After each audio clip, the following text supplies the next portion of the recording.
We're going to have our friend David here join us again this evening, and we're going to talk about his muscles from the front and from the back.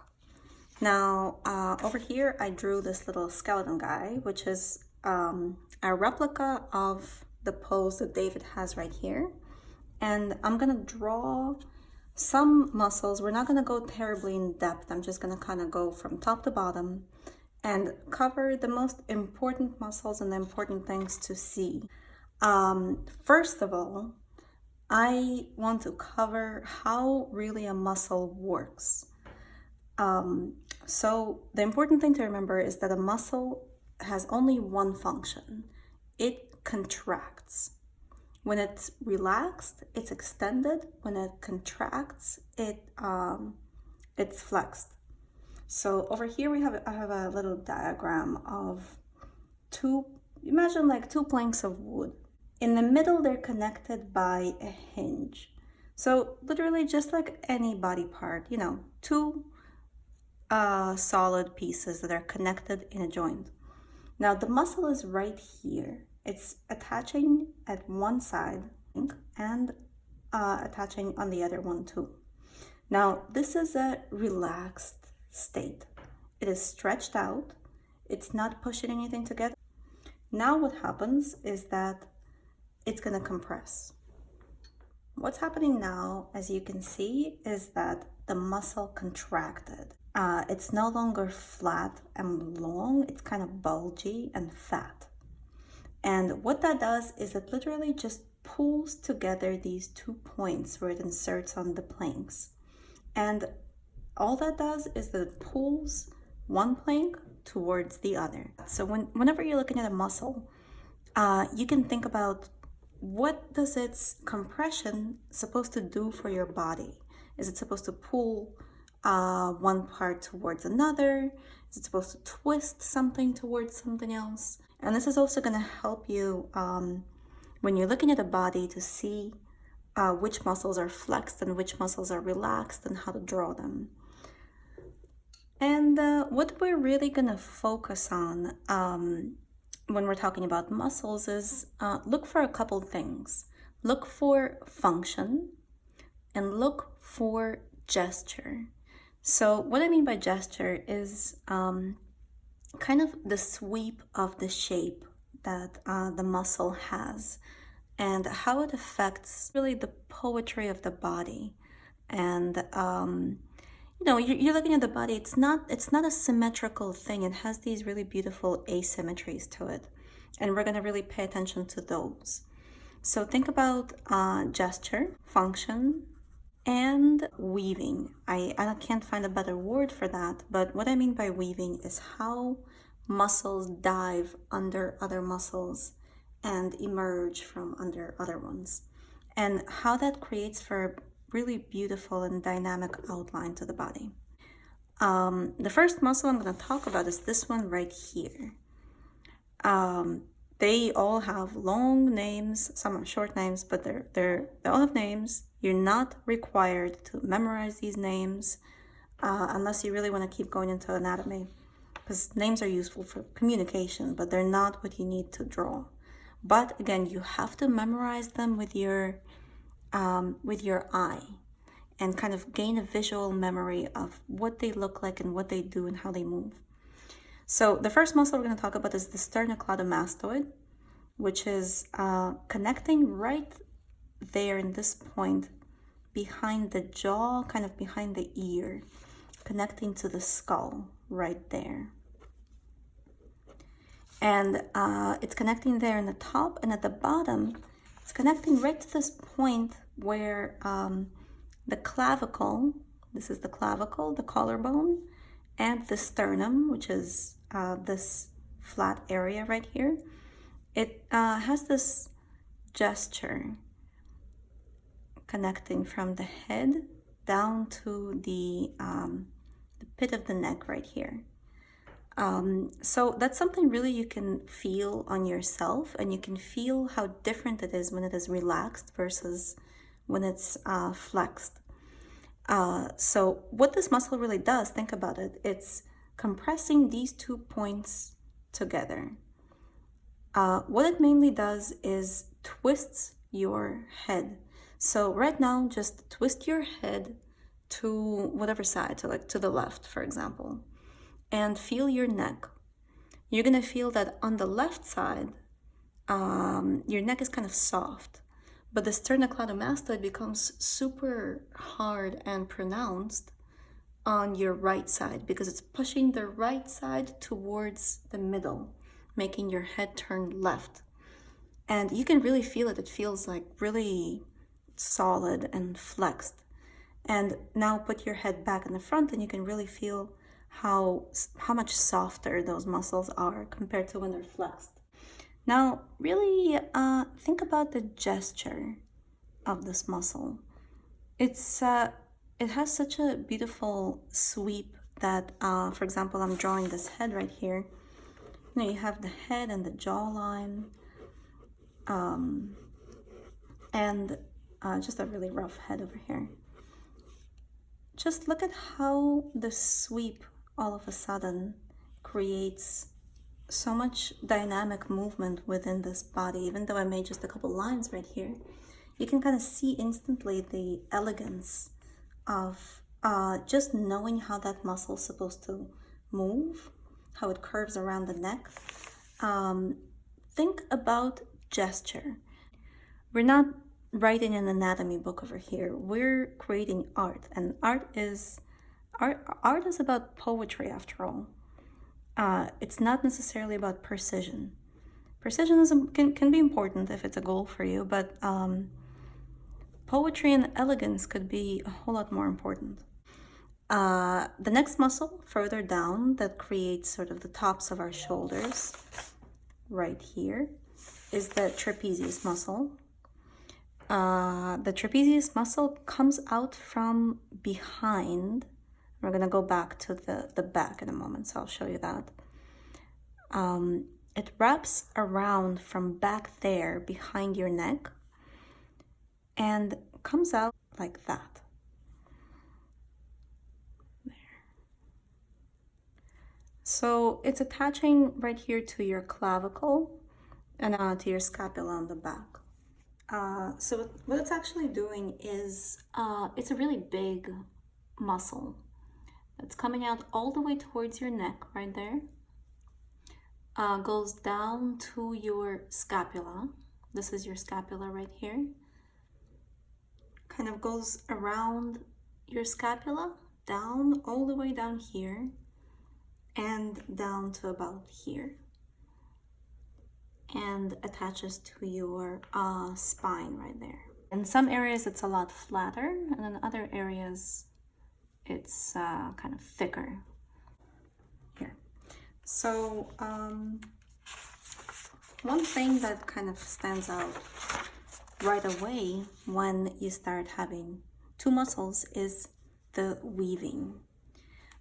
Take a look at that. So if normally you would have been looking at a body and you maybe would draw it kind of like, you know, just following the outline, now you can't do that anymore, because now you know a whole lot more and you can really focus on this whole, I'm coming back to this drawing here. You know, you have this line going out like this, and then from behind it weaves out this whole other line that's coming out like that. Look at how lines are going from the outside to the inside of the body and emerging, weaving from under each other. Another thing that actually you see right away now is that since you have these muscles, some things to look out for is the space between the muscles. And you can really feel that on yourself actually, like right here, for instance. This is a hole between these muscles. This here is also kind of a hole between muscles. There's other things underneath, of course, but because these are so bulgy, it really becomes sort of this beautiful indent. And that's another thing to look out for when you're drawing is, you know, what are bulges and what are some spaces between the bulges and how those indents can add to your drawing. Because it's such a large muscle, it actually has a couple different functions. So here you can see that what it's going to do is it's going to pull up your scapula and clavicle towards the back, sort of towards the head and towards the back of the neck. So when you shrug your shoulders, you can really feel that compression right here. It's pulling this whole shoulder girdle up that way. So shrug your shoulders and you'll feel that. These parts of the trapezius kind of pull your scapula back. So when you pull your arms back, you really feel that flexing. The next muscle we're going to talk about is your pectoralis. Your pectoralis is this muscle, the pecs, right? What they do is they kind of come out from the middle of your sternum, about here, and insert into your humerus right there. So they're attaching to your sternum and your clavicle as well, right there. And kind of has a bit of a twist to it.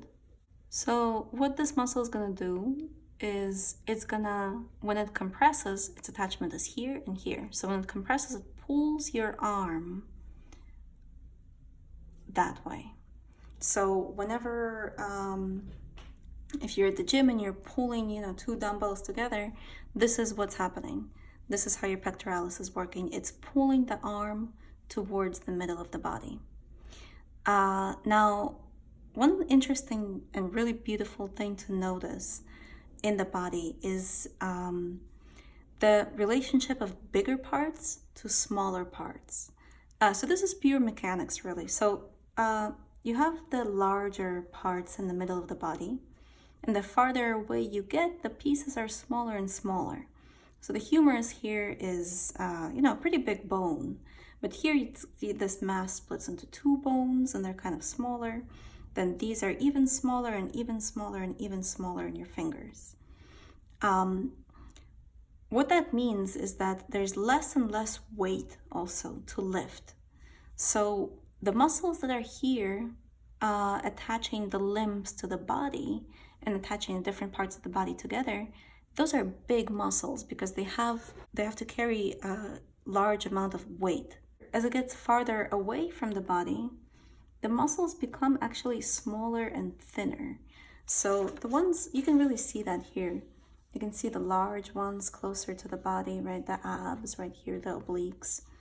And then there's more smaller things going on as you keep going down. And that's kind of this really beautiful relationship to watch out for. Now that you know that there's a pectoralis, this kind of explains the armpit to you. So if you've ever struggled kind of drawing a figure and finding where the arm is supposed to grow out from, really look for these lines. Look how this attaches kind of low on the humerus right there, and then is covered by the deltoid. So let's take a look at the deltoid. The deltoid is attaching to the bottom right here of the clavicle. Goes around towards the back, we'll get there in a moment, and attaches about approximately halfway here on the humerus and covers this area. A couple beautiful things about the deltoid. First of all, take note how it's sort of flatter right here in the top and bulges right here at the bottom. You can really see that in the sculpture right here. It's sort of flatter and then it bulges. And that adds a really beautiful silhouette to the arm. Now looking at the back, you can see that the deltoid sort of continues from underneath the clavicle and under the spine of the scapula, and it goes down, and here's that little bulge we're looking at from the front. And it continues from all the way down under this crest of the scapula and goes all the way out to here. You can no longer draw an arm with shoulders with these big deltoids growing out of somewhere here. It just does not make sense. The shoulder, this muscle grows out from under your clavicle, and it grows out from under your ridge of the scapula. And what's the function of the deltoid? Obviously, what it's going to do, if it's attaching here on the top and here at the bottom, when it compresses, it pulls your arm up. Another thing that's happening here is this little cavity right there. And it's very noticeable on the body. You can really see that. Go look in the mirror. There's kind of this bit of a hole under your clavicle right there, and between your pectoralis muscle and your deltoid muscle. The next group of muscles is the bicep and the brachialis. They're two muscles, but they look like, on some people you can see them separately, but on most people they're just kind of one area. That's two muscles right here. They attach up in there, in between these two muscles, in the humerus, at the top of the humerus, and at the scapula, actually, it's coming in from the back. And they proceed down. You can really see on David right here, take a look. You can really see this mass over here, right there. They kind of attach like that to these bones right here. It's really wedged kind of in between that deltoid and the pectoralis. Since the bicep is attaching to these bones down at the bottom, what it does is that it pulls together these 2 points and it flexes your arm. It pulls your forearm towards the top of your arm. Right behind your bicep right here is going to be your tricep muscle. Over here you can really see clearly this tricep coming out from under the deltoid. Now the tricep is kind of wedged in there as well. Now here's another diagram. I want to show you the tricep. You can see that it's kind of really flat right here, closer to the elbow, and bulgy right here on the top. So what it's doing is it's really coming out of right there. And you can think about it, it's going all the way down to here. But you can really think about it as this kind of a shape that's sort of moving forward towards the front a little bit right there. And you can really see this weaving so beautifully right here. You can see the tricep coming out from under the deltoid. So, you know, if you're drawing something that looks like that, you're not just gonna draw like a, you know, just a line. You can't do that. You're gonna see a lot more than that all of a sudden. And you're gonna see how the shapes weave in and out of each other. What you see of the tricep from the front, this is sort of a little from the side, is it's kind of a bit of a bump right there. Think about it as, you know, you can see this deltoid sort of caving in, and from under the deltoid you can see the bicep and the brachialis coming out, and right behind them you can see that tricep peeking through. Think about muscles as acting in opposition to each other. What's really happening is that, you know, you have two bones. In order to move the bone one way compared to the other one, a muscle on one side needs to pull them together. But in order to extend them back, you need to have another muscle on the other side pulling it back out. So you can think about muscles working sort of in pairs. Sometimes there'd be a couple muscles working together, but not just one on one. But generally think about it as opposition. There's the muscles that, like the bicep, flexes and pulls this arm, this forearm towards the shoulder. And then you have the tricep on the back, and when that compresses, it pulls your arm back out. Keep thinking about muscles working together, one pulling this way and one pulling the other way. And what happens is that when one pulls this way, the other one has to relax. it has to be stretched out. They cannot both be flexed. Now that we're getting into the forearm muscles, I want to make sure that you understand what's happening in the forearm because it can be confusing. Just to remind you, there's the ulna, which is a bone that acts like a hinge and attaches right here at this joint and goes towards your pinky. And the other bone is the radius, which is really wide over here and really narrow up on the elbow. So what's actually happening is that when your arm is like this, when it's open, when it's supinated, the two bones are parallel to each other. But when you pronate your arm, this is called supination, this is called pronation. When you pronate your arm, the radius literally overlaps the ulna, they cross over. So in this drawing, in David right here, what's happening is that his hand is pronated. So they are crossed over here. And this is how I drew it. So I hope you can see that here is your ulna going down under, and your radius is going down over it, making an X shape.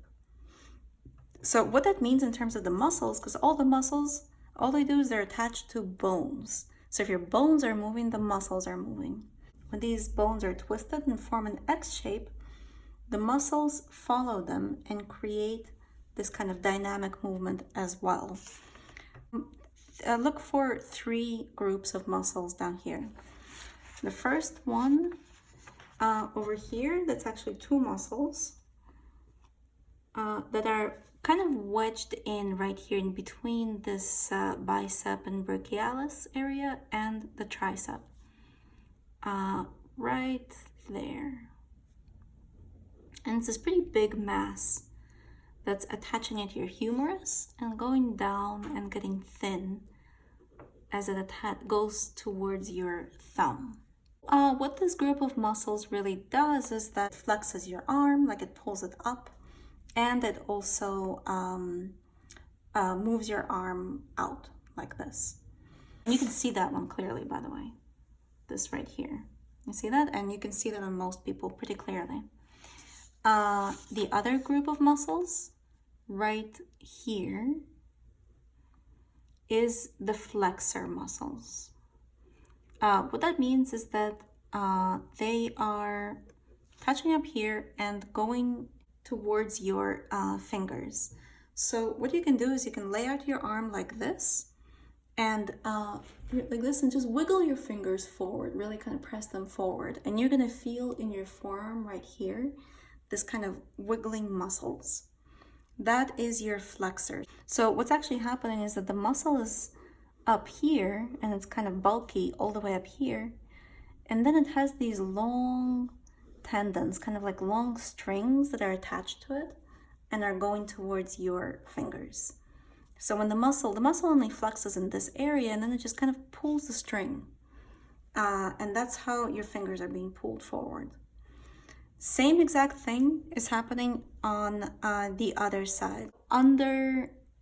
From behind these muscles, you have the extensors. And they are only kind of bulky, they're not really bulky, they're pretty thin. But their main bulk is also just on the very top over there. And then they also look like this. They kind of even more narrow, like this, and then the strings go towards your fingers. So what they do is they extend your fingers out. So when you're extending your fingers out like this, these lines that you see right here, these 4 lines, these are the tendons from these muscles that are all the way over here, and you can literally like see how they move when you wiggle your fingers. So they kind of go out really close to your elbow and they go towards your fingers.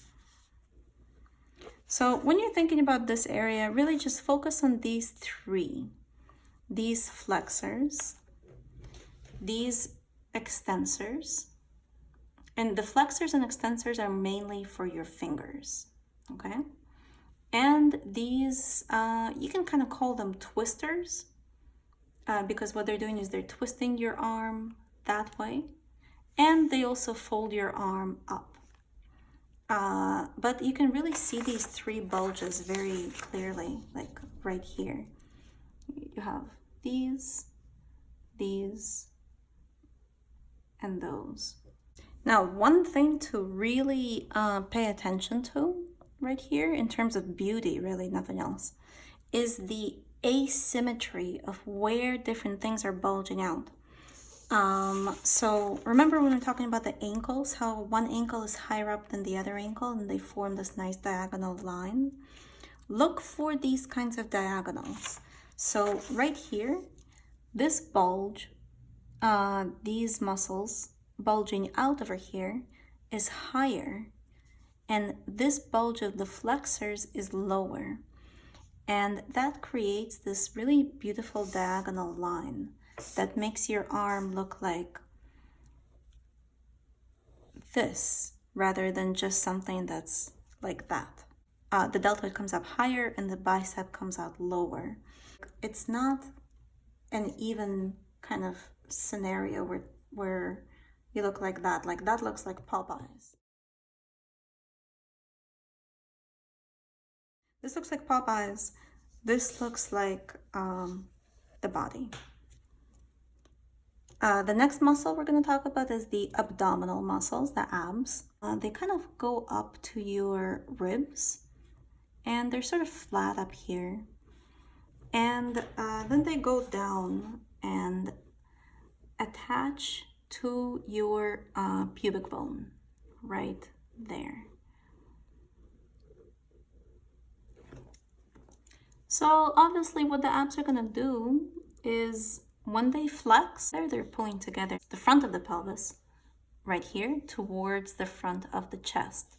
And what that means is that if you're standing up and your pelvis is fixed, when this muscle flexes, your chest goes down. If you're laying down and your chest is fixed and not moving, and you flex this muscle, your pelvis moves up. And it kind of comes down in these two strips, like this. And, you know, when you're looking at somebody having like a 6-pack or an 8-pack, this muscle has these sort of chunks. It's separated into chunks that are fatter and flatter areas in between those chunks. And these are approximately evenly sized, which gives you that whole 6-pack thing. And then the bottom ones are a lot longer. And the longer part starts kind of right below the belly button. Then over here we have our oblique, which is a muscle that's kind of fat in some areas and thin in other areas. What it does is it attaches to your ribs up there. And actually it's attaching to your abs right here, to this sheath on your abs right here, and to this iliac crest right there, that ridge on top of your pelvis. It flexes. It's doing a couple things. First of all, if both of the obliques are flexing, it kind of makes your chest go towards your pelvis. But if one of them flexes and the other one does not, it twists your body this way, and it lowers your body this way, pulling the rib cage towards your pelvis, like that. So for example, right here, you can really see this so clearly. By the way, here you can see kind of a bit of that. You can see these little squares right there, some little squares right here, and the big kind of longer abdominal muscles right here. And then with the oblique muscle, take a look at the difference between this oblique and this oblique. They're very different. This one is all bulgy. This one is stretched. Just like when we're talking about the muscles here, it was stretched when it was relaxed, and it's bulging now that it's compressed. And this is the reason why, you know, you're seeing this line of the shoulders right here. It's this kind of an angle, but the angle of the pelvis is a different angle. So this oblique muscle is what's pulling the angle of your chest towards this pelvis right here. It's leaning the chest this way and leaning the pelvis this way, pulling these two parts together. And this pose is called the contrapposta pose, which means uneven weight. David here is putting more weight on this leg and less weight on this leg, which creates this kind of angle to your pelvis. And to balance that out, the oblique has to be activated to pull your chest this way. Now, another muscle that's, it looks a little more minor, but you can see it in a person with a good musculature, is the serratus muscle. And it comes out, it attaches to the ribs right here, sort of interweaving with these oblique muscles, and it looks like fingers that kind of come out like that. You can usually see 3 or maybe 4 of these kind of striations. They come out and meet your rib cage on one side and actually go behind to attach to your scapula on the other side. And what they really do is they pull your scapula towards your rib cage, towards the front, and kind of move your arm forward and in. That's what they do. Here's actually a better picture of that. Here you can see them right here. This is your oblique right there, coming up and attaching to your rib cage. And this here is your serratus muscle, meeting with the oblique, kind of like that. That on here, hope you can see that, but here you have the serratus coming out. And you can see that it's separate from the oblique muscles right there. Now I just want to flip to the back here real quick and note a couple muscles. One of them is the sacrospinalis. It's kind of these two muscles that run along the two sides of the spine, pretty much all the way up, right here and right here. And these muscles are what cause your spine to look like an indent. So your spine starts to look like an indent, while those two muscles on the sides, they kind of keep your spine up, look like bulges. The latissimus dorsi, they're the lats, and they come out from around here, attaching to your this spine area. And it's a really large and kind of flat muscle. It's, think about it like a giant triangle. So what it's doing is it's going all the way down here, wrapping all around your rib cage and going towards your humerus, attaching in over your scapula here and attaching in your humerus. Oh, here, you can see it here in the humerus. It's attaching approximately right there. What it does is it pulls your arm down and back. So here you can actually see, this is what finishes this outline of the body on the side. This right here is that lat coming out from the back. Now that we're looking further down to the legs, the first muscle that I think really stands out is the sartorius muscle. And that's pretty much the muscle that gives the leg kind of this shape going down like this. So you can really see the difference between this mass of muscles and the mass of muscles on this side, on the inside.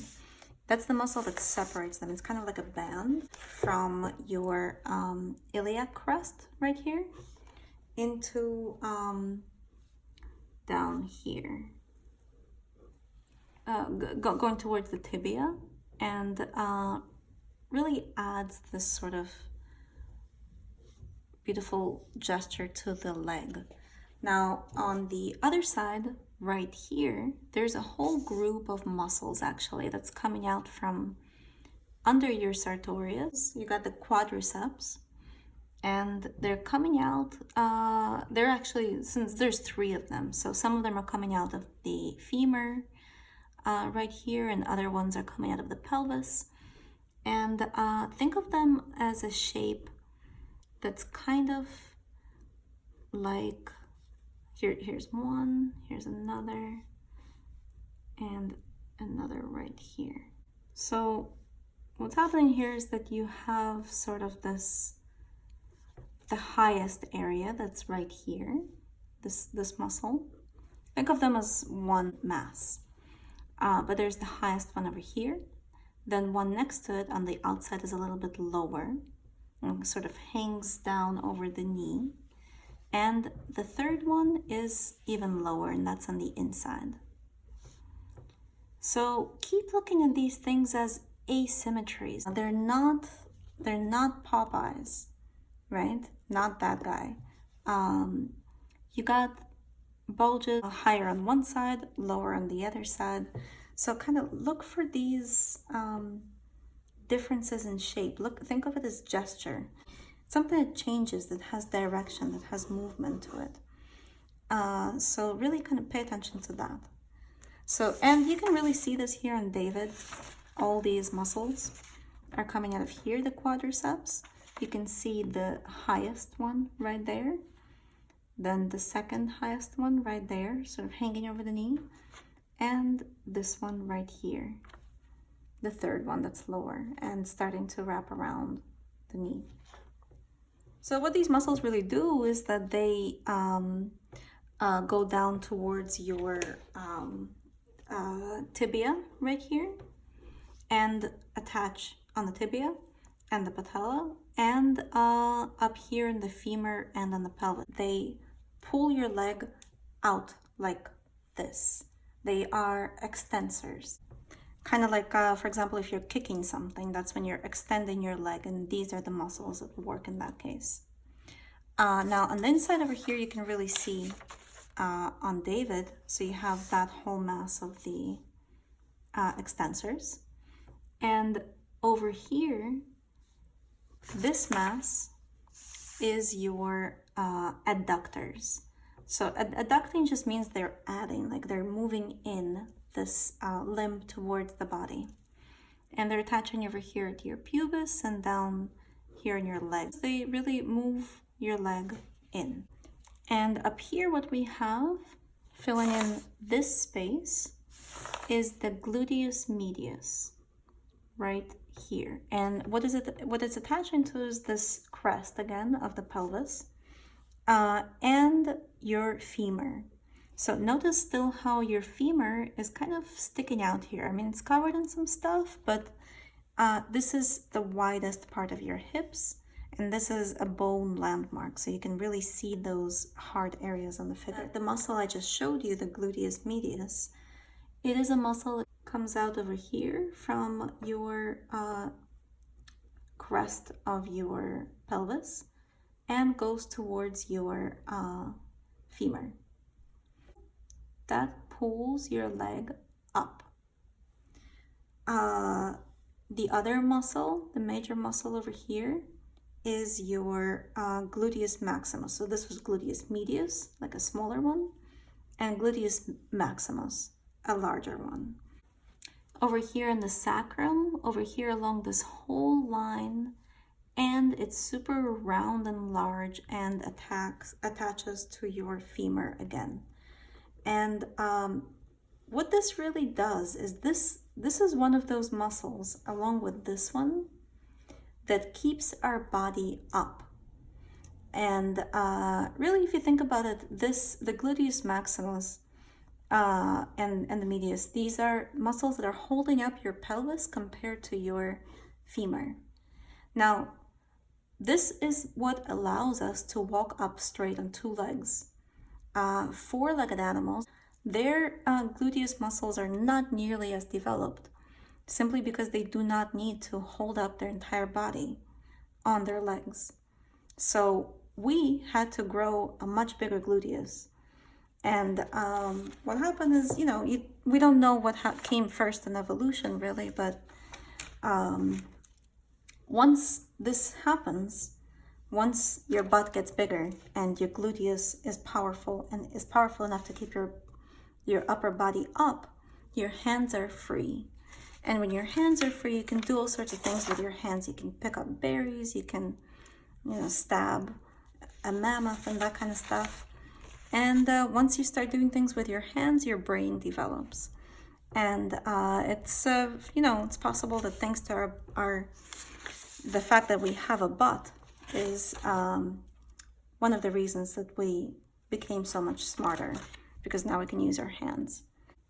Now on the back over here, I want to point out also there's several muscles over here, but just think of them as flexors. There's this big mass, you can see it over here,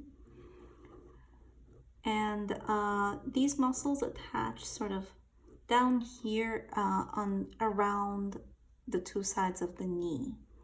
Is when they're gonna compress, they're gonna move this bottom part up and fold your leg, flex your leg. And you can really see this mass over here. Now these over here would be what you're seeing out there is these muscles, the extensors over here that make you kick, right? They show through from the back. Now there's also a bunch of flexors at the bottom of the leg. So right here you have these two pretty big muscles, and one of them is sort of lower and the other one is higher. Also another one of those angles. This is the gastrocnemius, and what it does is it pulls your leg. So this one kind of pulls your leg up like this, and this one attaches here and down there, and also does the same function. Now they get kind of flatter over here in the back. Think of them really as it's the same kind of a thing. So there's muscles that flex the arm forward, like the bicep, right? And then there's muscles that extend it. And it's the same kind of thing here. So we can really see these flexors, and on the other side, some of these extensors. Now, this is the biggest mass over here, and then kind of gets a lot flatter as you go down towards the knee. The knee can be very confusing to look at, but like we were saying earlier, there's the patella, right? Now, when you stand up and extend your leg, there's this mass that comes out from under the patella. It's going to sound really gross, but this is actually a bunch of fat that there's like a sack for fat in that area. And when you fold your knee, that fat goes under the patella. When you extend your knee, it gets squeezed out from under the patella and kind of makes for this soft little area. So inspect your knee and kind of fold it and extend it and see what happens, see how that changes. Because it's really apparent. Here it's kind of in the shadow, so it's hard to see, but this is that fat sac that gets squeezed out from under the patella when you're expanding it. And here we're going to really simplify this part. So just like here, we're talking about these flexors, and it was they were bulging out higher on the outside and lower on the inside. Same exact thing is happening over here, because this is what you're seeing actually. They're showing from the back to the front. You got your knee area here with this bursa, and the muscles, the flexors from the back are showing, and you have this bulge right here that's higher in the back and lower on the front. So pay attention to these angles, this angle and this angle and this kind of an angle. Look around the body and search for these kinds of things. So these two angles come out, and then the muscles become really flat, think like this. going down towards the foot. And up here in the front, it's pretty hard to see. You can't really see it in the sculpture very much, but there's a bunch of thin muscles that do something very similar to these little extensor muscles in the hand that that attach to tendons that go down to your fingers on your toes. And these are really thin, slender muscles that kind of look like this and have these long tendons going down towards your fingers down here, pulling them. So this is, of course, the bare basics of some muscle anatomy. But some of the things to look out for is, look around and kind of try and memorize visually. And if it helps you remembering the names, that would be great, of these major muscles that are going on in here. Think flexors, extensors, twisters. And when you're looking at the body, look for this weaving. Look for this asymmetry of how things bulge out. Look for landmarks of bones where you see the bone, and look for how muscles kind of wedge under each other. I hope this helps. If you're not going to be getting into figure drawing in the future, then at least I hope it's going to help you at the gym. Thank you.